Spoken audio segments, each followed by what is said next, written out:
आणि आता दिवसभरातल्या महत्त्वाच्या टॉप 9 बातम्या। एकनाथ शिंदेंसह शिवसेनेचे सर्व खासदार आमदार कुंभमेळ्याला जाणार आहेत। फेब्रुवारीच्या शेवटच्या आठवड्यामध्ये शिवसेनेचे आमदार आणि खासदार कुंभस्नानासाठी प्रयागराजला जातील। मनोज जरांगे पाटील आज आणि उद्या धाराशिव दौऱ्यावर शिवजयंती निमित्तानं जिल्ह्यातील विविध कार्यक्रमांना हजेरी लावतील। 21 फेब्रुवारीला वीज कामगारांचं राज्यभर आंदोलन, विविध मागण्यांसाठी कर्मचारी आक्रमक झाले। 2023-24 या आर्थिक वर्षामधील मागेल त्याला शेततळे या योजनेमधील अनुदानाचा निधी थकलेला आहे। अनुदानापोटी 1,30,000 शेतकऱ्यांना मिळणारा सुमारे आता 716 कोटी रुपयांचा निधी अद्यापही शेतकऱ्यांच्या खात्यावर वर्ग झालेला नाहीये।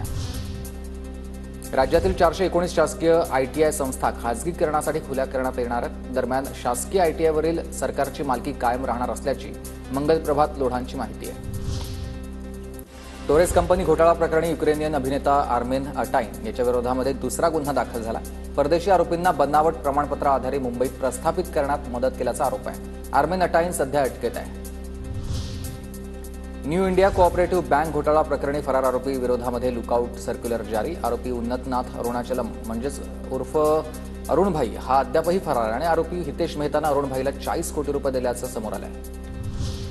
मिठी नदीमधील गाळ उपशासंदर्भात गुन्हे शाखेकडून चौकशी सुरू आहे। आर्थिक गुन्हे शाखेनं 1300 कोटी रुपयांच्या कथित घोटाळ्याच्या आरोपांची फाईल मागवली आहे आणि आतापर्यंत 18 कंत्राटदारांपैकी 3 जणांची चौकशी झाल्याची माहिती आहे। 80 प्रवाशांना घेऊन जाणाऱ्या डेल्टा एअरलाइन्सच्या विमानाचा अपघात झाला। या अपघातामध्ये 17 प्रवासी जखमी झालेत, यातील 3 प्रवासी गंभीर जखमी आहेत। एडवेन एअरचं हे विमान कॅनडाच्या सर्वात मोठ्या उपनगरामध्ये उतरत होतं आणि अपघातस्थळावरचा व्हिडिओ समोर आला आहे।